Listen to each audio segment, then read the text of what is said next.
What's up, everybody? Welcome back to the channel. Hopefully everyone is having a good weekend thus far.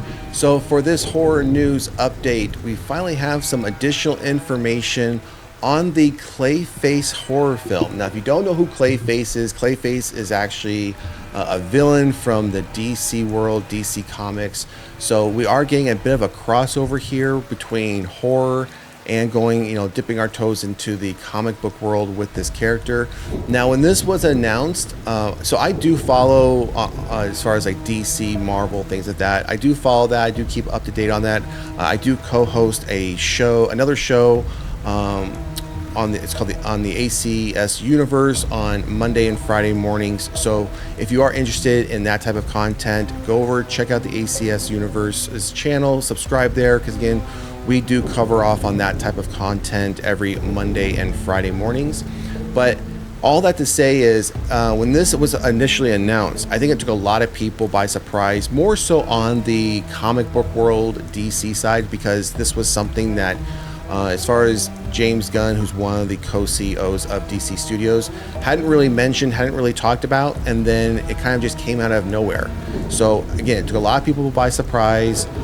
But as far as the writer, as you see here, Mike Flanagan, that information came out pretty quickly soon after this was announced that this project was coming. I think it was within a couple of weeks. Now, Mike Flanagan, if you don't know, I mean, if you're into horror, you should probably know who Mike Flanagan is. Mike Flanagan has, I would say, a big body or majority of his work, especially in feature films, is horror related. I think he's done, of the films he has directed, written, been an editor on, I think for the vast majority of he's only produced a couple of the films, but otherwise he's done the directing, writing, and editing for the vast majority of his work. And of that, I think only one of them was not a horror film. If I remember correctly. I could be wrong, but otherwise I think the majority of his work is horror. So he obviously knows what he's doing when it comes to that nature. He knows the genre, so he is the one writing the script. Now, this update here is we have an update on who the director is going to be. So let's look at these details here. So Mike Flanagan, The Haunting of Hill House, Midnight Mass, Doctor Sleep, is writing a Clayface movie for DC, and THR confirms this afternoon that the director has been found. Flanagan himself will not be directing the upcoming Clayface movie, with James Watkins, who's done Eden Lake, The Woman in Black, Speak No Evil, taking a seat in the director's chair. Now, just like Mike Flanagan, majority of his work has been horror. I mean, he's done, as it mentions there, but he's also done, if you haven't seen the films, he was a writer for My Little Eyes and the film Gone. So these are early, mid-2000 films.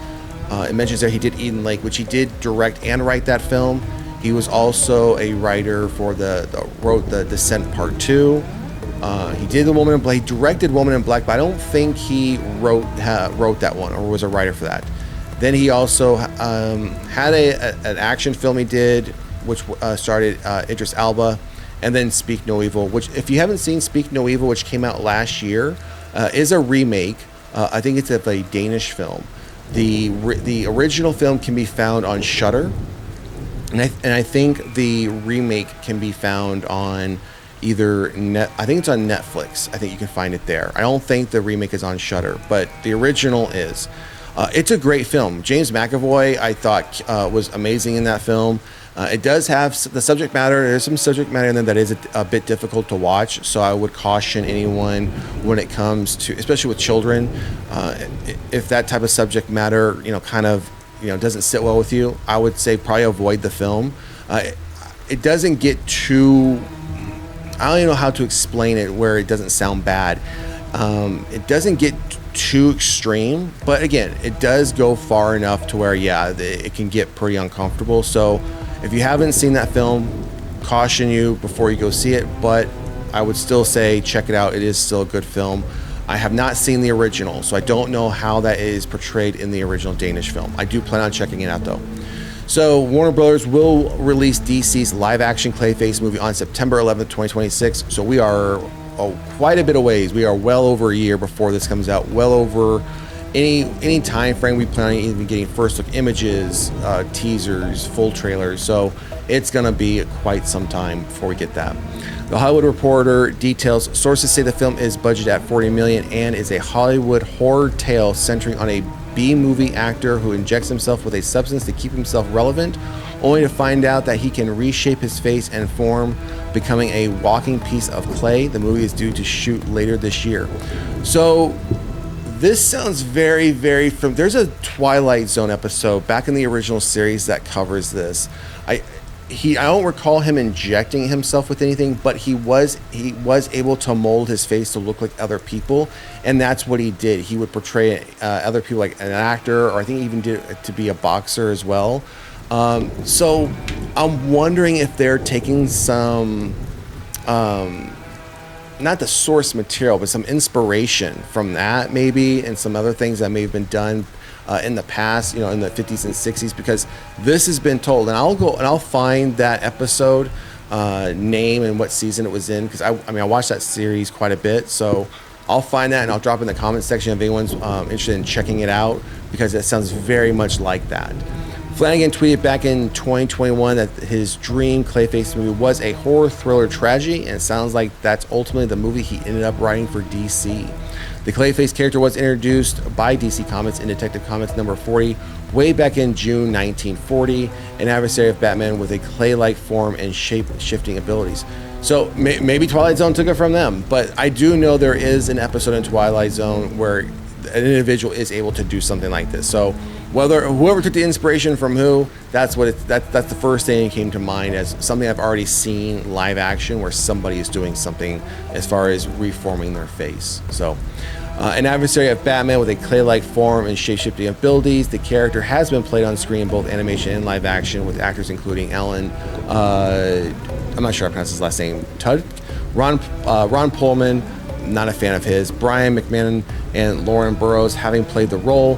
Matt Reeves, the Batman, and Lynn Harris will produce through 6th and Idaho Productions. And as a reminder, James Gunn and Peter Safran are now heads of DC Studios. So it's interesting. I didn't know. I didn't realize Matt Reeves was going to be involved in this. So that's pretty interesting, seeing how he's been really just focusing on the Penguin series that just completed, as well as the Batman and the Batman Part 2 that's been pushed out now twice. So anyways, so yeah, interesting update. Yeah, like I said, we have a writer, we have a director for Clayface, but obviously September 2026 is a long ways away. So, all right, everyone, that's going to do it for today's horror news update regarding the Clayface horror thriller tragedy film coming in September 2026. Going to be directed by the one that brought us Eden Lake, The Woman in Black, and Speak No Evil, which is James Watkins, and will be written by Mike Flanagan. Hopefully this works out. Hopefully there isn't, we've seen sometimes when this gets announced pretty early, there comes a difference of opinion. People don't want to budge on, maybe their perspectives or on how they see the content. So hopefully that both Mike Flanagan and James Watkins will stay a part of this project and be on it through the final production and through the final product when we actually get it. I don't want to see something happen where, Mike Flanagan walks away or James walks away because, maybe, Peter or James Gunn don't like what's happening, or they don't see where, it doesn't fit their vision, and they say, hey, we need a new director. So hopefully that doesn't happen, because I think both Mike and James are a perfect fit for this type of film. So, all right, everyone, that's going to do it. Drop a comment in the comment section. Let us know what you think about this update. Do you think James Watkins is the right choice to direct the Clayface horror thriller tragedy that will be written by Mike Flanagan? Also, if you haven't done so, please like, share, and subscribe to the channel. We are approaching 500 subscribers. We are well within reach. I think about 12 to 15 subscribers before we reach 500, so every little bit helps. Otherwise, we will see you at the next one. Peace.